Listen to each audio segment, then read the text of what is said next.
Amigos oyentes, hermanos queridos, buenos días. El Evangelio del día, hoy 8 de julio del año 2020. Aquí estamos Patricia y Miguel, este matrimonio cristiano, dispuestos a leer y comentar este Evangelio. Primero la lectura, Patricia. Lectura del Santo Evangelio según San Mateo, capítulo 10, versículos del 1 al 7. En aquel tiempo Jesús, llamando a sus 12 discípulos, les dio autoridad para expulsar espíritus inmundos y curar toda enfermedad y dolencia.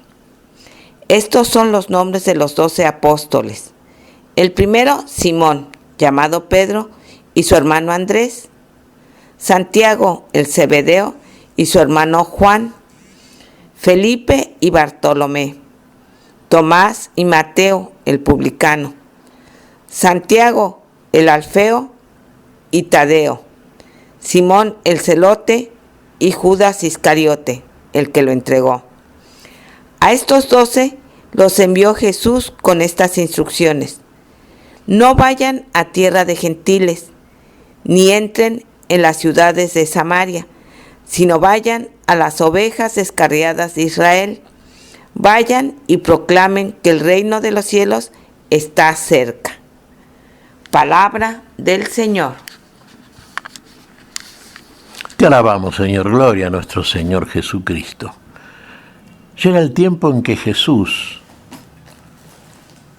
al cual habían escuchado, habían creído, habían visto las cosas que hacían, lo seguía un grupo de discípulos. Discípulos a los que el Señor en algún momento les dice: ustedes son mis discípulos, pero no porque ustedes me hayan elegido a mí, sino porque yo los elegí a ustedes. Siempre la iniciativa viene de parte de Dios. Dios vino a nosotros en Cristo Jesús. Vino a buscarnos. Nos encontró. No es que hayamos ido nosotros a buscar a Dios, que lo hayamos encontrado. No. Él vino primero. El misterio del amor de Dios es precisamente eso. No en que nosotros hayamos amado a Dios, sino en que Dios, que es el mismo amor, nos amó primero. Y acá elige el Señor a 12, número celestial, ¿no es cierto? Van a formar después el grupo apostólico inicial, lo que llamamos muchas veces los pilares de la Iglesia, el cuerpo de Cristo. Una vez que estaba Cristo ya en la gloria, recibieron de parte de Él y del Padre el Espíritu de poder, el Espíritu Santo. Ahora ya tenían de parte de Jesús un poder diferente, un poder que ningún otro tenía. Fíjense qué poder: el poder de curar a los enfermos, de expulsar a los demonios. Y fueron fieles, sí, fueron dóciles, fueron a donde el Señor los envió, efectivamente así lo hicieron. Y no tenían todavía el conocimiento, vamos a llamarle el conocimiento apostólico, el que permite el envío de parte del Señor. No, la mayoría de los discípulos de Jesús eran personas que venían de un origen más bien humilde. No eran académicos, ni grandes letrados, ni conocían la ley de Moisés a fondo, no. Era gente trabajadora, artesanos, agricultores, oficios que no eran precisamente para atesorar mucha plata. Tampoco decimos que era gente muy culta, claro. Inclusive algunos de ellos parecía que fuesen ignorantes. Aquí nos leyó recién Patricia la nómina de estos 12. Fíjese, el primero Simón, que después será Pedro, el jefe del colegio apostólico, cuando reciban todos ellos de parte de la gloria de Dios el Espíritu Santo, por el mérito que hizo nuestro Señor Jesucristo como hombre para alcanzar la salvación de todos y posibilitar la salvación en todos por el Espíritu que nos envía. Pedro y Andrés, Santiago y Juan, los hijos de Zebedeo. Parece que no eran muy mansitos los hijos de Zebedeo. Recordemos que Santiago, ya apóstol, fue el primero de los apóstoles en morir mártir. Bien, después venían, en este orden se leyó, claro está, Felipe y Bartolomé. Recordemos aquello que le dijo Jesús a Felipe cuando en determinado momento Felipe le dice al Maestro, a Jesús, Señor, muéstranos al Padre y con eso nos basta.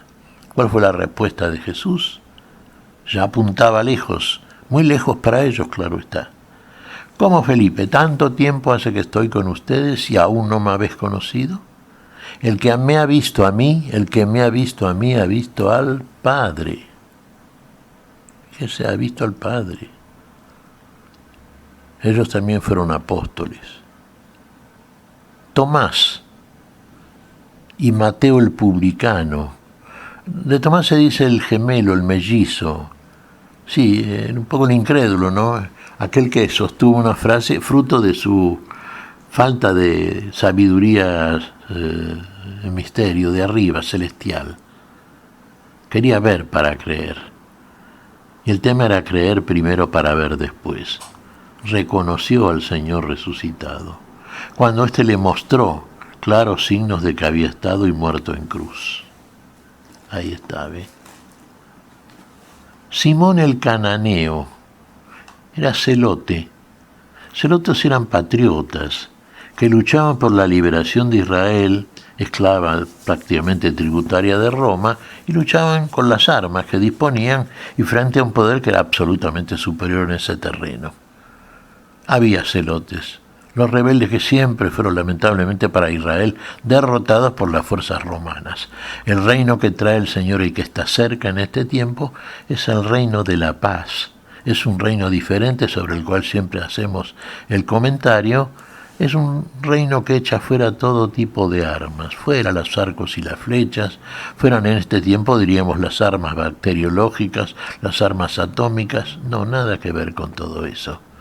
El amor y la paz son las armas de este reino de los cielos, reino de los espíritus verdaderamente fieles, servidores, mansos, obedientes al Señor de la vida. Tenemos a Judas, no el Iscariote, sino el de Alfeo. Santiago el de Alfeo también, llamado Santiago el Menor. Judas Iscariote, sí, también Judas Iscariote, es cierto, que fue el traidor. Bueno, a todos ellos los mandó el Señor, con una orden, sí, con una autoridad desde ya, proclamar las buenas nuevas del reino, anunciar que el reino de los cielos se ha acercado, curar, fíjese, signos del poder de Dios en ellos, a los enfermos y expulsar a los demonios. Fíjese, una autoridad y un poder sobre los ángeles desobedientes, los demonios. Pero también les dio una orden, no ingresar en territorios paganos, ni tampoco en Samaria. Los samaritanos son israelitas, claro está, pero se habían volcado claramente a la idolatría y habían instalado un templo de adoración a falsos dioses en Samaria, que era la capital del rey del norte, las 10 tribus rebeldes de Israel volcada a la idolatría. Aquí estamos nosotros en el territorio fiel a la ley de Moisés. Decimos fiel hasta cierto punto, porque vemos que tampoco se cumplió como el Señor quería, por supuesto. Casa de Judá, casa de Benjamín, rey del sur. Bueno, a Samaria no entren, a los pueblos paganos tampoco, sino a las ovejas perdidas del reino de Israel. Ay, por ese orden, así como comenzó el Señor. El Señor vino a las ovejas perdidas del reino de Israel, pero el Señor ya adelantó la universalidad de su amor, de su mandato, de lo que venía a traer de la vida en definitiva, de la verdadera vida. Este resto fiel de Israel estaba previsto ya escriturariamente hablando, sí, anunciado, profetizado.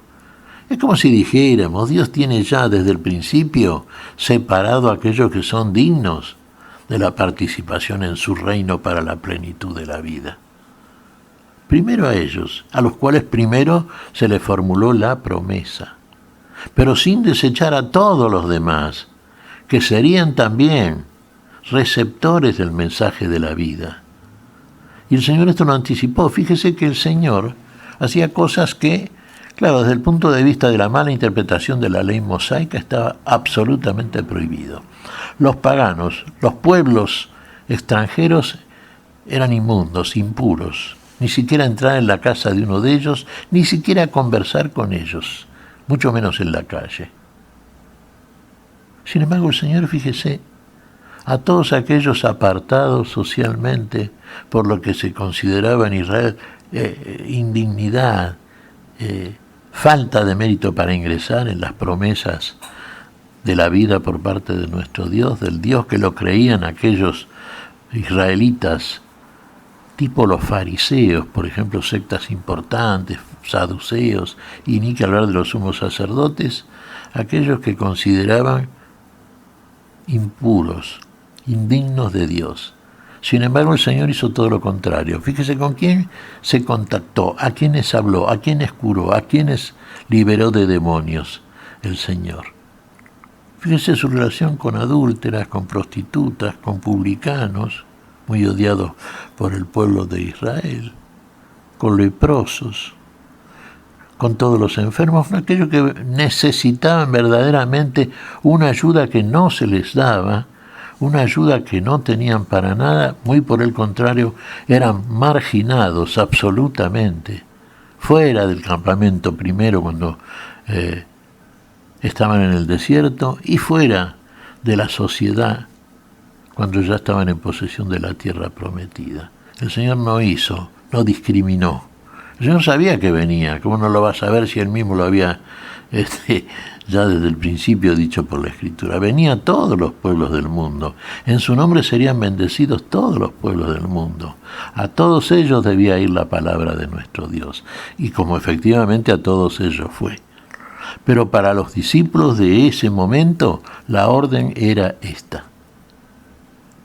Recibir, sí, quedarse en las casas donde los recibieran, y en las casas donde no los recibieran, que prácticamente los echasen, irse de las mismas ciudades donde estaban ellos, y que no quedasen sus sandalias ni siquiera el polvo del camino, el polvo de esa ciudad, que sacudieran sus sandalias cuando se iban. Eso es un poco decir, es un decir, ¿no es cierto? Usted frente a la relación con alguien que niega a la palabra de Dios y combate en contra del reino de la fe, del reino celestial, que de él no quede en usted ni siquiera una pizca de su argumento, de su conducta negativa, de su conducta de muerte. Usted está para la vida, y lo que va a atestiguar es la vida, y lo que va a demostrar a través del poder que el autor y señor de la vida le dio es su capacidad para expulsar aquello que lo separa de la vida, la enfermedad, el pecado, la muerte. Bueno, y allá fueron los discípulos, y cumplieron muy bien con su gestión. A pesar que no eran perfectos, ni eran santos ya consumados, por supuesto, pero creían en el Señor. Y en la fe encontraron el justificativo amplio, generoso para participar de este reino. Más adelante lo vamos a ir viendo y además tenemos el testimonio de cada uno de ellos, que una vez que el Señor partió ya a la gloria, desde la cual reina y reinó y reinará para siempre en todos aquellos que son reinos suyos, bueno, ellos se encargaron de cumplir la misión apostólica. Muchos murieron mártires, pero lo vamos a ver más adelante. Nos quedamos con esta obra. ¿Qué te parece, Patricia? Pues mira, Miguel, muchas veces se nos olvida a nosotros que decimos creer en el Señor, que el reino de los cielos empieza aquí y ahora. Cuando tenemos ese encuentro personal con el Señor, ya gozamos de ese reino de los cielos, que es una experiencia interior que te hace soportar, vivir en tranquilidad las malas experiencias del exterior